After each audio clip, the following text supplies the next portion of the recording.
ኑሮ እንዴት ነው? አታማሩ። በነገራችን ላይ አማረን ኑሮ ተወደደ እየየየ ስንል አሁን መኖር ተወደደ። በነገራችን ላይ አድሮ መገናኘት ብሩቅ ሆኗል። ለዚህ እኮ ነው ሰው ሲያገኝ አታ በሕይወት አለህ እንዴ?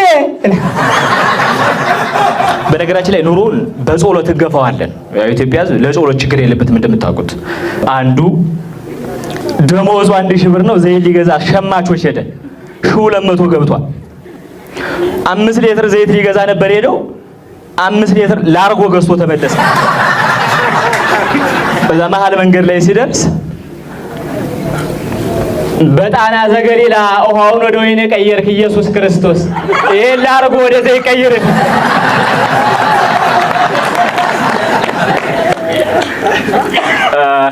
እንደምታውቁት እኔ ያው የላስታ ቅዱስ ላሊበላ ልጅ ነኝ። አባታችን ቅዱስ ላሊበላ ብንግባባ ብንፋቀር አንድ ብንሆን ሁሌ በዓለም መድረክ የምንደምቅበትን ታላቅ አሻራ የተወልን አባታችን ነው። ብታከብሩልኝ ደስ ይለኛል።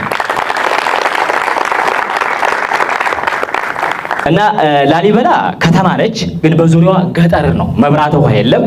ከገጠር ሰው ጋር ጥብቅ ቁርኝት አለኝ። እና አዲስ አበባ ስመጣ አዲስ አበባን ሰው ኑሮ ሳየው የገጠር ሰውና የከተማ ሰው ያለው የኑሮ ልዩነት እርግዝና በገጠርና በከተማ ምን ይመስላል? የከተማ ሴት ክትትሏ ሐኪም ቤት ነው። የገጠር ሴት ክትትሏ ቤተ ክርስቲያን ነው። የከተማ ሴት በየ3 ወሩ ሐኪም ቤት ትሄዳለች።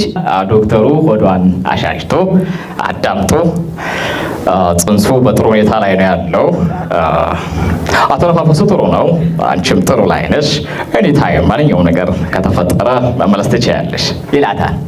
የገጠር ሴት ደግሞ ቤተ ክርስቲያን ትሄዳለች።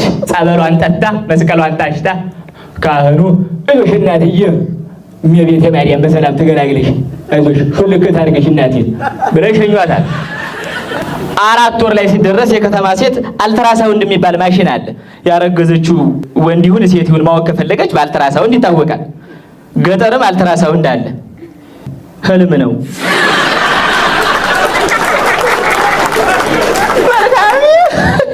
መልካምዬ እንዋታ እኮ ነው ባየሁ እያጃፋታ ይመስለኛል። ጋሻዬ ይመስለኛል። እንዲያችን አጭሪቱን ክላሽ እንጂ አበባ ሲሰጠኛየው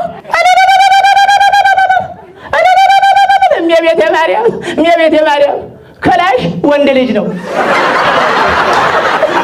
ሞሰብ ከሆነች ሴት ናት። ክላሽ ነው። 8 እና 9 ወር ላይ ሲደረስ ደግሞ ሆዳቸው እየገፋ ሲመጣ የገጠር ሴት ሆዷን መደበቅ ነው የምትፈልገው። የእናቷን ቀሚስ ነው የምትለብሰው፣ ረጃጅም ነው የምትለብሰው፣ ቲሸርት ምናምን። አንዳንድ የከተማ ሴቶች ደግሞ መገላለጥ ነው የሚፈልጉት።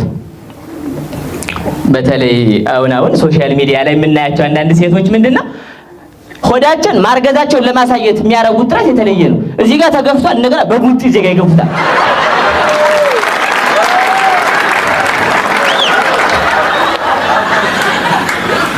አንዷ ፌስቡክ ላይ ለጠፈች። እስኪ ገምቱ፣ ራቁቷን የውጭ ሀገር ዘፋኝ አይታ ነው። ራቁቷን ፌስቡክ ላይ ለጠፈችና እስኪ ገምቱ ያረገዝኩት ወንድ ነው ሴት ነው አለች። አንዱ በኮሜንት እስቲ ካረግሽ አይቀር ዝቅ አድርጊውና በቀዳዳው አይተን እንገምት።